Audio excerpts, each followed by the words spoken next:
Jesús Murillo Caram nació en Real del Monte, Hidalgo. Estudió la licenciatura en Derecho en la Universidad Autónoma del Estado.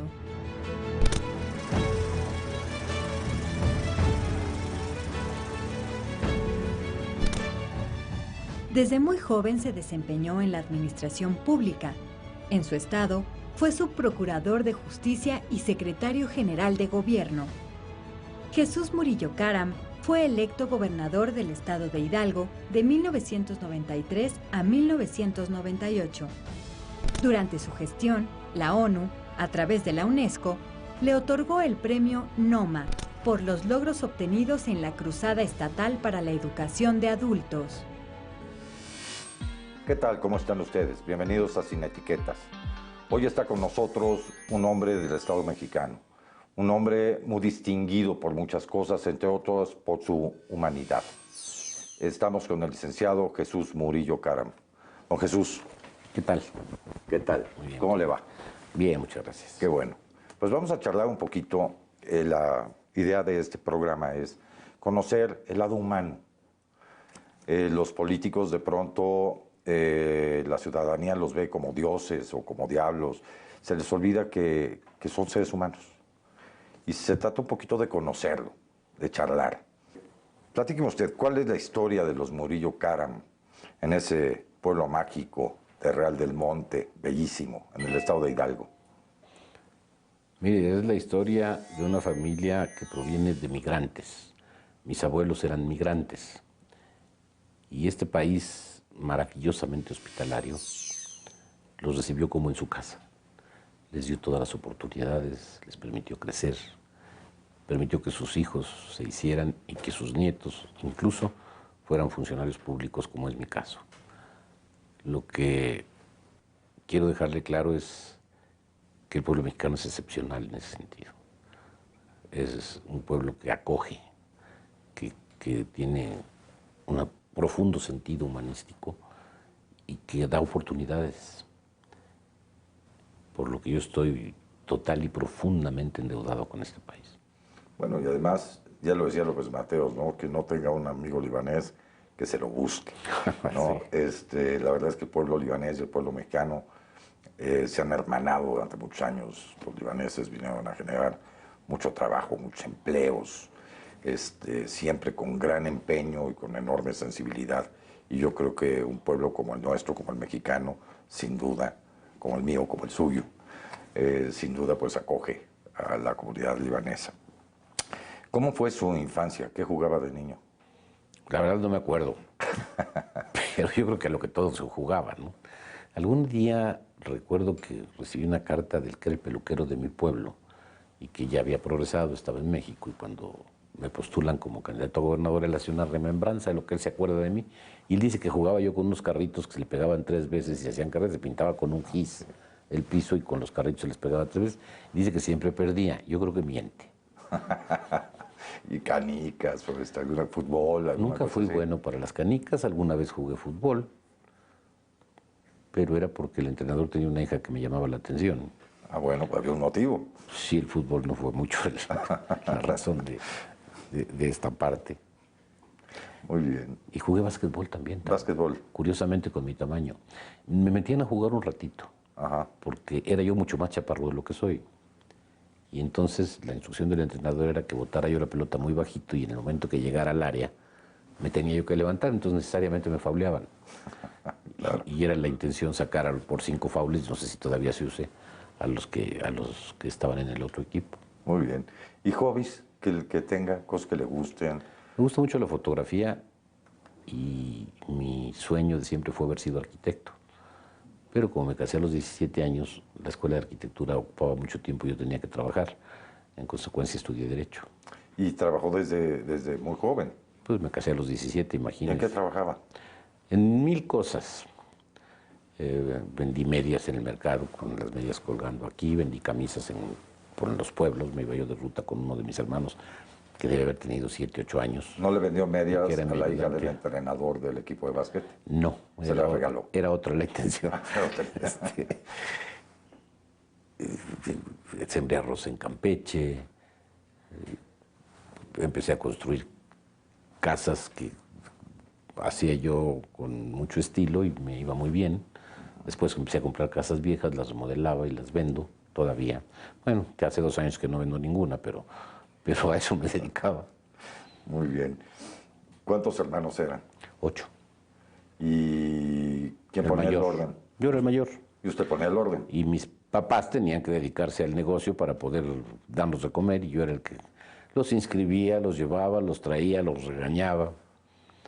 Ya era yo mandón desde entonces. ¿Anduvo en camión alguna vez? Sí, naturalmente, a la escuela iba yo, cuando ya casado, inclusive, abría yo la tienda que me habían dejado y que se abría a las 7 de la mañana, era un pueblo minero. De ahí me iba a la escuela, entraba yo a clases y al principio trabajé recién casado en los censos del 70, Okay. pues debe haber sido en el 68. Y después de eso me hicieron funcionario municipal, pero fuera de mi pueblo. Yo ahora me doy cuenta que lo hicieron fue sacarme del pueblo para que no les causara yo problemas. Y fui funcionario municipal y entonces iba a la escuela en la mañana, abría la tienda, la dejaba en manos de una de mis hermanas, me iba a la escuela y de la escuela me iba a trabajar al ayuntamiento, regresaba a las clases de la tarde y me iba a cerrar la tienda. Bueno, vamos a ir a un corte brevemente, pero después esto de que lo sacaron de su pueblo para que no diera problemas me va a llevar a una pregunta. Vamos a un corte, permítanos un momento y regresamos con ustedes en Sin Etiquetas.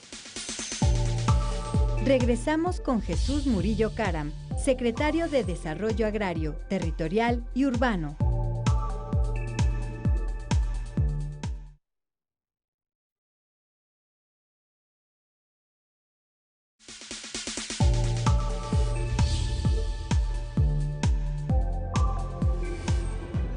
Jesús Murillo Caram, a partir de 1998, se desempeñó en la Secretaría de Gobernación como subsecretario de Seguridad Pública y después como subsecretario de Gobierno.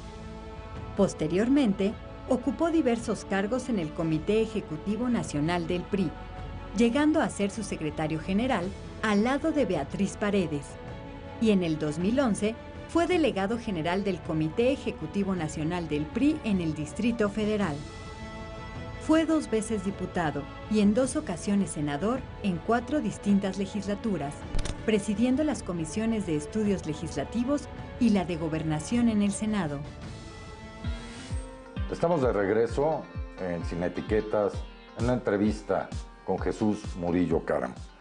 Y decía que, bueno, a lo mejor lo mandaron a trabajar a otro lado porque no lo querían en su pueblo. Esto me lleva a pensar en que por ahí de la prepa, un poquito más adelante, usted organizó una movilización ciudadana en Real del Monte. Pues no sé si en ese tiempo podía considerarse, es un término muy moderno de movilización ciudadana, pero sí me preocupaba que mi pueblo, para entonces era un pueblo fantasma, prácticamente estaba a punto de ser un pueblo fantasma, la minería estaba en franca decadencia y nos repetían de manera muy usual en la época, pero incómoda, diría yo, para los de la población, a grupos de gentes que tenían un predominio permanente. Y pues a esa edad y con todas las buenas intenciones, pues armé un lío en serio para que no sucediera eso. Y después de que me dieron la oportunidad de poder poner un presidente municipal que la población le tenía aceptación, me invitaron a que fuera yo funcionario municipal, pero en otro municipio. Entonces tenía relación, precisamente. Por eso digo que a lo mejor por eso me sacaron. Por supuesto, me lo imaginé. De niño, ¿qué quería ser de grande? Digo, por ejemplo, yo quería ser bombero, policía o presidente de la República, ¿no? ¿Y usted? Arquitecto. Arquitecto, desde niño. Desde niño. ¿Y qué le gusta de arquitectura? La verdad es que no sé nada de arquitectura, pero me encanta diseñar. Dígame una cosa, ¿tiene alguna anécdota de su vida personal o de su vida política que nos quiera platicar? Pues hay muchas, pero la verdad es que así algo que valga la pena platicar. Pues podrían ser muchas cosas, pero habría que hacer un ejercicio de memoria. Se me hace difícil pensar en una en este momento. Teniendo usted una memoria privilegiada, además. Pues ya no tanto. Ya no tanto, yo creo que sí. ¿Su comida favorita? Las chalupas de mi pueblo. Eran unas chalupas con manteca. Qué rico. Sí. Qué rico. ¿Y qué más? La verdad es que soy fritanguero. Me gusta mucho todo lo que sea frito. Ajá. Y soy muy taquero y tortero. Y tortero. Prácticamente todos los días como tortas o tacos. Vitamina T. Sí. ¿Y un tequilita o ese que le gusta? No, para el alcohol ¿El sí pulque? soy malo. No, tampoco. ¿No? No, para el alcohol sí soy malo. Malo. Sí. Es muy raro que me tome una copa. ¿Con quién le gusta comer? Pues la verdad es que con quien sea grato en la plática, con quien tenga yo una empatía, pero no me gustan las reuniones muy grandes. Soy de reuniones muy pequeñas. Me gusta mucho la plática, aprendo mucho de la plática. Pero sin embargo, tiene usted muchos amigos. Sí, muchísimos. Y muchos amigos que además que hablan de usted como un muy buen charlista. Bueno, ojalá y sea cierto. Es cierto, Sí. lo he escuchado. Pues espero que sea muy bueno. No, yo creo que sí, yo creo que sí. ¿A qué se dedicaban sus papás? Comerciantes. ¿Qué comerciaban? Inicialmente era una tienda de pueblo en la que se vende de todo. Ajá. Zapatos, calcetines, pantalones, chales, vestidos de mujer, chamarras que eran muy caras, valían 60 pesos cuando las vendíamos. Carísimas las chamarras. Hoy nada más hay que agregarles 3 ceros a las mismas chamarras. Claro, evidentemente. Y lo que usted quiera, se vendía lo que fuera. Mi mamá era una mujer verdaderamente activa, verdaderamente activa. Recuerdo muy bien cuando empezaron a salir las medias de seda. Mi papá era un hombre muy conservador. Y mi mamá tenía que vender casi escondidas las medias de seda y hizo un muy buen dinero vendiendo medias de seda. Muy bien. Y incluso a veces hasta tenía que ocultarle a mi papá el dinero porque para comprar una casa, que mi papá era muy conservador, cuando nos cambiamos a Pachuca de Real del Monte, mi mamá le dijo que la casa costó, no me acuerdo de hoy, pero vamos a decir el equivalente a 300,000 pesos y le costó más de 1,000,000. Bueno. Y la pagó ella. Y la pagó ella. Sí. De las medias de seda. De las medias de Qué seda. maravilla. Yo sé que es un gran lector. ¿Qué le gusta leer? Por épocas. Mi biblioteca inclusive estaba organizada por épocas, lo que empecé a leer en una época y nunca se me ocurrió que era por temas, sino que los fui acomodando conforme me daba por la época. Le puedo decir, al principio eran libros religiosos, muy al principio, y eso me queda hasta la fecha, me llama mucho. Yo creo que la religión es una parte fundamental del entendimiento de la historia, las religiones. Las religiones, coincide. Es una parte fundamental de la historia. Al principio leía yo muchos libros religiosos, muy al principio, muy niño. Luego empecé a trabajar en una farmacia, también eso se me había olvidado. Y el doctor de la farmacia tenía una biblioteca muy, muy amplia para la época y para el pueblo. Yo me encerraba en su biblioteca horas enteras a leer. Después me fue muy útil leer unas revistitas que había, que yo no sé por qué no, en la época religiosa, que se llamaba Vidas Ejemplares, eran las vidas de todos los santos. De acuerdo. Entonces me sabía yo las vidas de todos los santos. Y había otra que se llamaba Vidas Ilustres, Sí. que tenía de científicos, de héroes. Y eso los leía yo porque me los alquilaban a 20 centavos en un puesto que había en las escaleras del jardín de mi pueblo. Y costaba 20 centavos la renta del pues. Después empecé a comprar mis libros. El primero me lo gano en un concurso. Me regalan, y es el primer libro que tengo, es de Dante, La Divina Comedia. Maravilloso. Y me costó mucho trabajo a esa edad de entender el infierno. Claro. Pero fue tal vez el primer libro que sentí mío y que tal vez provoca la compra el meterme a los libros. Después me da por la ciencia ficción. Me acuerdo del Retorno de los Brujos, El Tercer Ojo, libros que fueron clásicos en su momento para generar todo esto. Cuando se me quita la tentación de este tipo de libros, me meto mucho a la historia, eso hasta la fecha me gusta. Historia universal, historia de México. Historia en general, historia de México, historia universal. Acabo de maestro de historia en la universidad de mi estado. Y después de esto me empieza a entrar la filosofía un poquito, la filosofía de la época. Es Juego de Avalorios, todos estos libros del alemán que estoy tratando de acordar de su nombre y no lo puedo recordar, lo que es un crimen, que creo que es el que más leí. Kant, No tan profundo Wittgenstein, todavía no. Kierkegaard. Era una especie de filosofía de la época. Okay.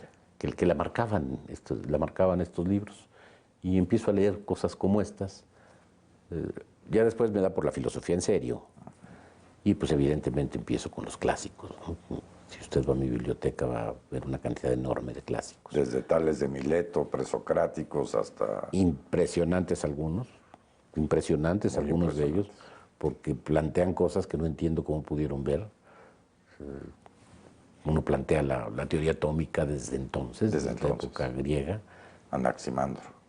No es Anaximandro. Si no es... Ahorita lo recuerdo. Por ahí. Le digo que ya mi memoria no es igual. Y después de esto me meto mucho a la historia. Tengo algunas muy buenas colecciones de historia que se hicieron hasta en el siglo XVII o XVIII, que le dan una visión mucho más fresca. Me fascinaba la historia de México de Bernal, Díaz del Castillo, las cartas de relación de Hernán Cortés me eran verdaderamente... Son fascinantes. Fascinantes porque lo ponen en el momento. Cuando Bernal relata la pasada por el Paso de Cortés, hoy Paso de Cortés, y cómo suben al Popo a sacar azufre, se meten al Popo, es la primera vez que alguien se mete al Popo. Y cosas de un detalle realista que hacen impresionante la historia, porque la humanizan, porque la ponen en su tiempo. Después de esto, ¿qué leo? Vuelvo a una cuestión que todavía que tengo un pendiente con mi vida. La Biblia la leí desde muy niño, pero hay partes de la Biblia que a mí me llaman la atención, sobre todo el Éxodo. Yo tengo una teoría que a algunos les va a molestar y se la voy a decir. Para mí el Éxodo se da cuando fracasa Akenatón en el intento de generar una religión de un solo Dios, en Amarna, si mal no recuerdo el nombre de la ciudad. Porque curiosamente el sacerdote de su nueva religión se llamaba Moshe. Y curiosamente Akenatón lo desaparecen en un complot. Y los que escapan son los religiosos. Se me hace muy curioso que en una época tan cercana a la que parece ser que fue el Éxodo, haya habido este éxodo, claro, y que no sea el mismo. Claro. Pues a mí me da la impresión de que de allí, y algún día estoy tentado en escribir las bases de esto, me tengo que remontar a la India, pero no le digo por qué, porque van a decir que estoy loco. No, yo creo que es sumamente interesante y yo coincido con usted. A propósito de Éxodo, nos vamos a un corte, nos vamos por un momentito y regresamos con ustedes y con Jesús Murillo Caram en Sin Etiquetas. Gracias.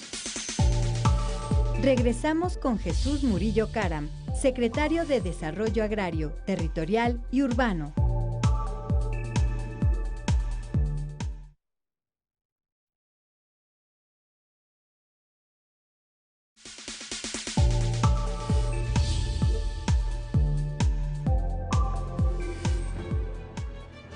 En 2012, Murillo Caram fue nombrado presidente de la mesa directiva de la Cámara de Diputados.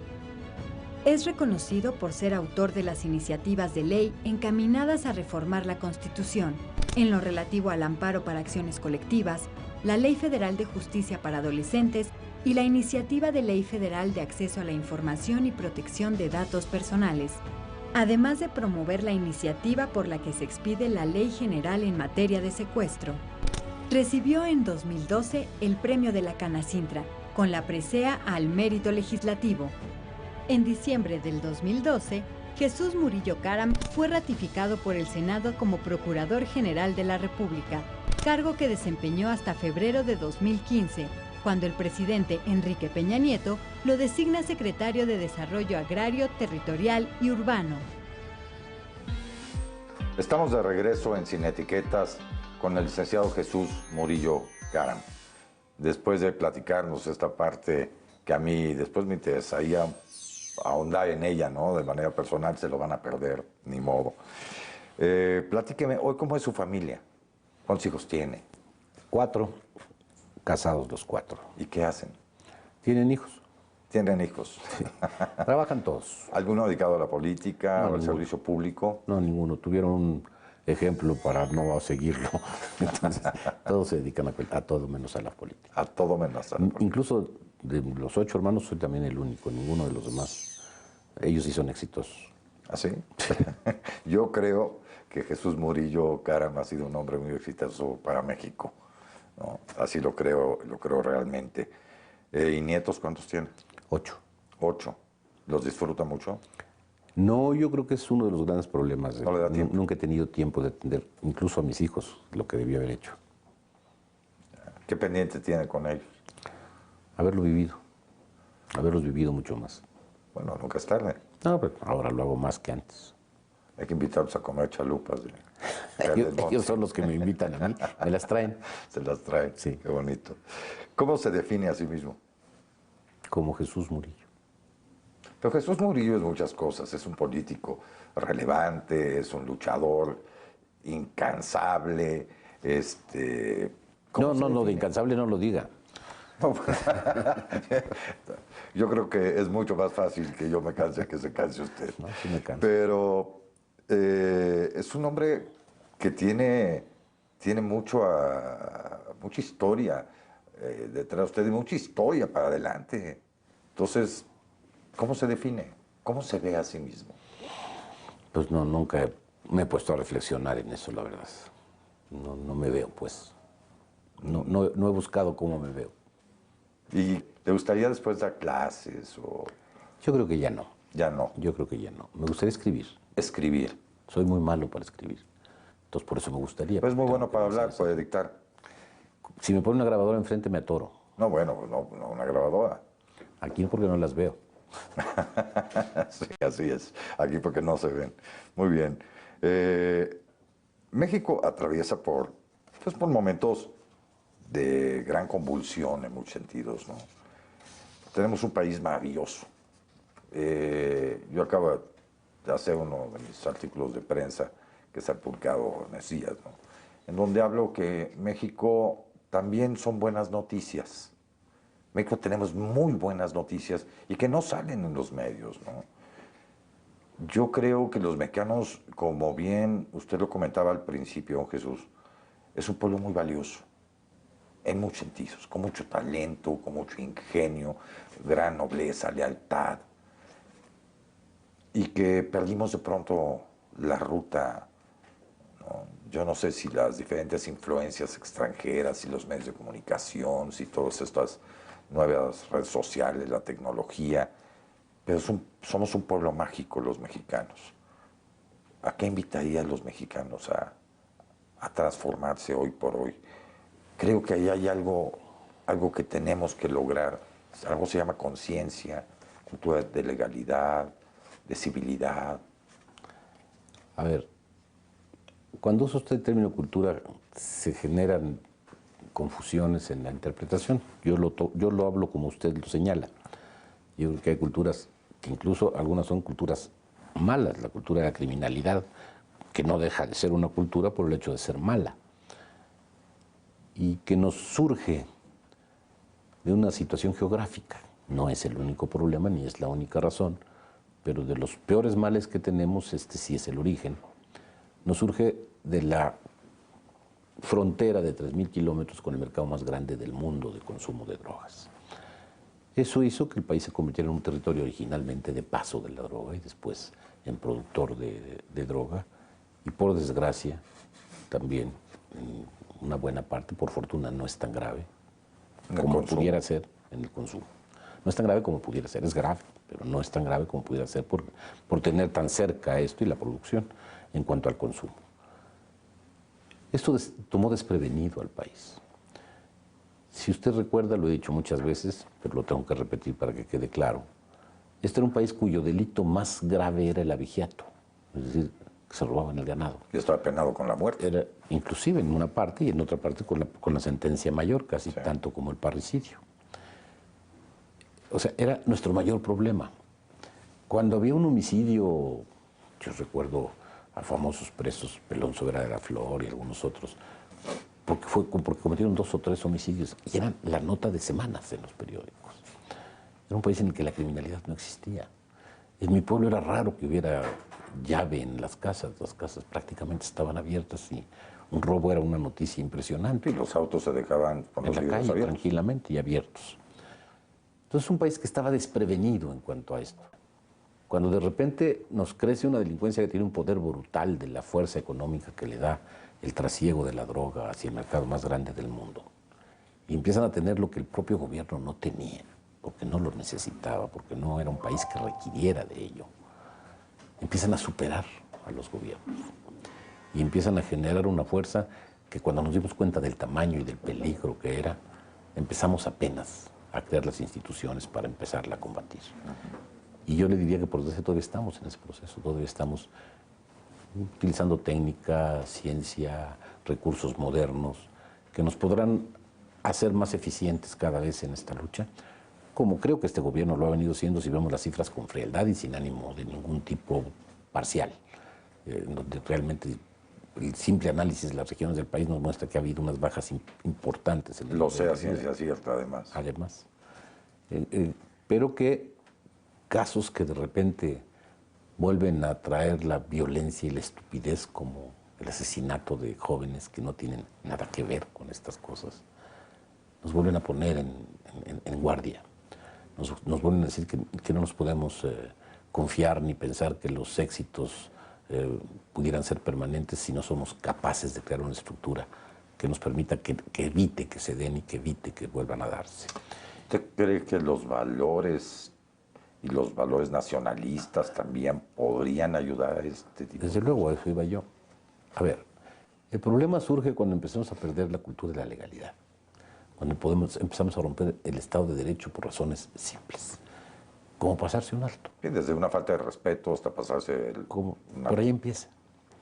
Por ahí empieza, pero el hecho mismo de romper esa cultura de la legalidad, y así empezó la pregunta, es el que empieza a generar un rompimiento total de la cultura de la legalidad, que abarca desde la ciudadanía hasta quienes estamos en el gobierno, porque no somos más que producto de esa misma ciudadanía, es decir, los que gobiernan los que gobernamos, me toca este país, pues somos parte de la sociedad, somos parte representativa de la sociedad, y todos requerimos volver a la cultura de la legalidad, empezando desde luego por la autoridad, sin duda alguna, pero también en la propia ciudadanía.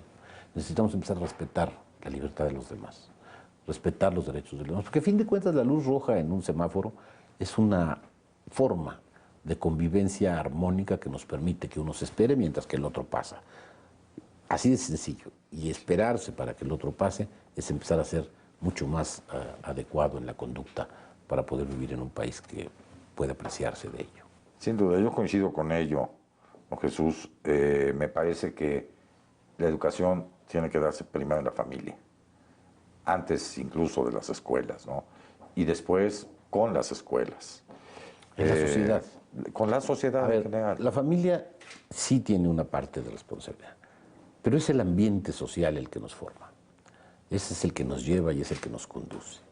Si la sociedad está empapada de valores, de manera natural y sola, van a salir gobernantes con valores y van a salir ciudadanos con valores. No hay quien nos corrompa si tenemos valores.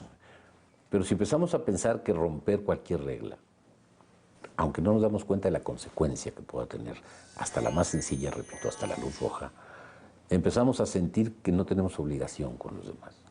Y lo que hace falta es empezar a sentir ese valor de comunidad, de sociedad, de solidaridad. Coincido con usted.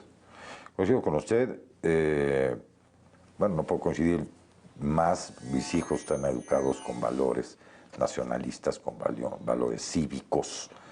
Y bueno, pues ha sido un gusto esta charla. Al contrario, con usted. Yo les agradezco mucho a ustedes que nos han acompañado en este programa Sin Etiquetas, y agradezco a este gran hombre, este gran mexicano, al licenciado Jesús Murillo Caram. Muchas gracias. Muchas gracias. Muchas gracias. Al contrario. Gracias. Gracias.